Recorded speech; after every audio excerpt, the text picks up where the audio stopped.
我 friend 去旅行買咗呢一個企鵝追蹤手鏈俾我，佢咧就話有呢個保育嘅功能同埋價值嘅，拆開嚟睇下究竟係咩樣先。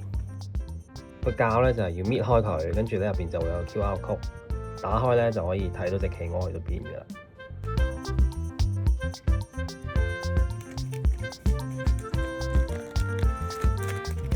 條手鏈都幾得意，真係有隻企鵝喺上面㗎。呢個就係隻 QR code 啦。我而家停留3秒，大家可以同我一齊 check 下隻企鵝去到邊度。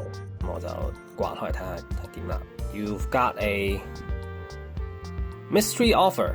好啦，咁我 claim 啦，係咩樣先？好，我入咗 email address 先。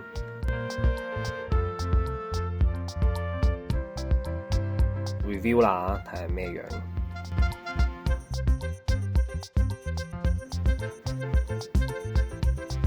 哇！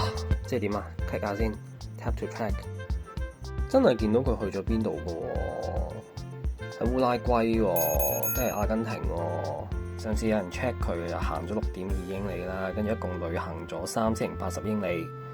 佢個名咧就叫 Tawelchi，OK， 跟住佢係一隻 Magellanic Penguin， 即係麥哲倫企鵝、南美企鵝，係嗰個葡萄牙航海家麥哲倫命名嘅。